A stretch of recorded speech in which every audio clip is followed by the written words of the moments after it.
सर्दियों में जोड़ों का दर्द बढ़ गया है, क्यों बढ़ गया है, इसका हल क्या है, इसकी वजूहात क्या हैं और कौन सी ग़िज़ाएँ आप ऐसी सिचुएशन में इस्तेमाल कर सकते हैं। आज की ये वीडियो बहुत ही मालूमाती होने वाली है, बिलख़ुसूस अगर आपके घर में कोई ऐसा फ़र्द जो इस मर्ज़ का शिकार हो।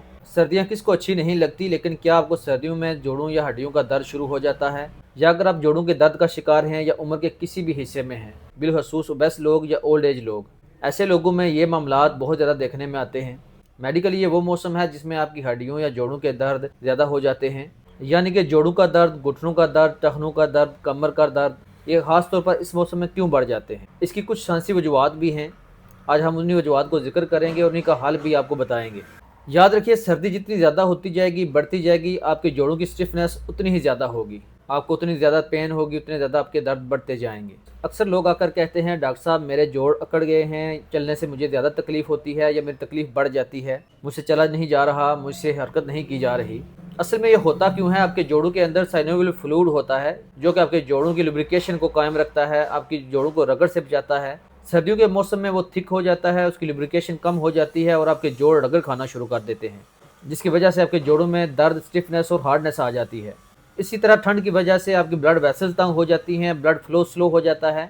ब्लड फ्लो स्लो होने की वजह से आपके जॉइंट्स, आपके लिगामेंट्स जो हैं वो सख्त हो जाते हैं। इसकी वजह से आपके पट्टे, मसल्स या लिगामेंट्स में खिंचाव आ जाता है, अकड़ाहट आ जाती है। जो ये अकड़ाव या खिंचाव बढ़ता जाता है, आपकी मूवमेंट रिस्ट्रिक्ट होती रहती है।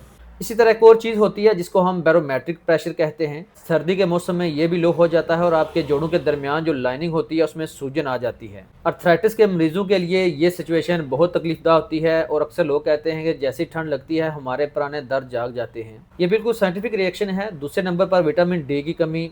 हमारी आबादी का एक बड़ा हिस्सा विटामिन डी की कमी का शिकार है, यानी पाकिस्तान की 70% आबादी विटामिन डी की कमी का शिकार है। जनवरी दिसंबर की सर्दी आते ही हमारा सनलाइट एक्सपोजर जो है वो कम हो जाता है, जिसकी वजह से हमारा विटामिन डी मजीद गिरना शुरू कर देता है। दिन छोटे होते हैं, फॉग होती है और यूवी पेनिट्रेशन ना होने के बराबर हो जाती है। विटामिन डी के गिरते ही muscle weak, irritable movement, nerve conduction slow हो जाती है, जिसकी वजह से हड्डियाँ बहुत सेंसिटिव हो जाती हैं। विटामिन डी की कमी से थकान, बॉडी का इम्बैलेंस होना, चक्कर आना और मूड स्विंग्स बढ़ जाते हैं। नंबर 3 पे आता है पानी की कमी और हीटर का नुकसान। सर्दी का एक और हिडन ट्रैप है बॉडी से पानी का कम हो जाना। सर्दी के मौसम में प्यास कम लगती है, पानी कम पिया जाता है, जिसकी वजह से बॉडी डिहाइड्रेशन का शिकार हो जाती है। जितनी ज़्यादा आपकी बॉडी डिहाइड्रेट होगी, उतना ही आपके जोड़ ज़्यादा दर्द करेंगे। और क्यों ज़्यादा दर्द करेंगे?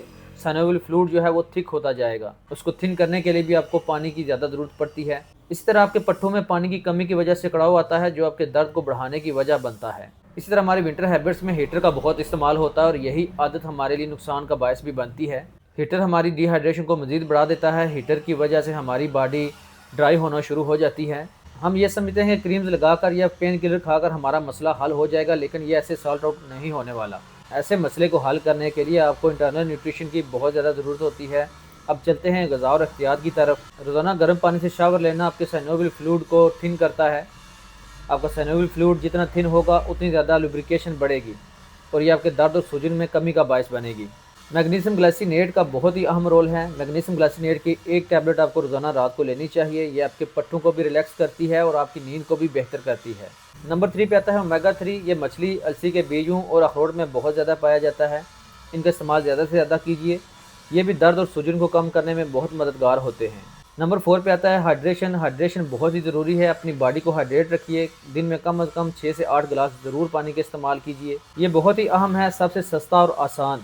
नंबर 5 स्ट्रेचिंग, यानी आप हर रोज़ 10 मिनट के लिए स्ट्रेचिंग एक्सरसाइज कीजिए। आपकी बॉडी में जितना मूवमेंट होगी उतने ही आप इजी रहेंगे और दिन भर आप हर 45 मिनट के बाद 1 मिनट कम से कम हल्की फुल्की चहलकदमी ज़रूर करें। परहेज़ की बात कीजिए तो नमक और चीनी का इस्तेमाल बहुत कम कीजिए। ये दोनों चीज़ें आपकी बॉडी में इन्फ्लामेशन बढ़ाती हैं और इन्फ्लामेशन का बढ़ना ही आपकी तकलीफ में इजाफे का सबब बनता है। खतरे की अलामतों को भी जहन में रखिए। अगर आपका घुटना सूजा हुआ है और छूने पर गर्म महसूस होता है और सुबह उठने के 1 घंटे के बाद भी आपकी अकड़न बरकरार रहती है और इसके साथ साथ पाँव के किसी भी अंगूठे में आपको दर्द रहती है, तो ये गाउट हो सकता है और आपको फ़ौरन अपने डॉक्टर से रजू करना चाहिए। अपने जॉइंट्स का ख्याल रखिए और वीडियो को अपने वालिदैन के लिए नेमत समझकर शेयर कीजिए। अस्सलाम वालेकुम।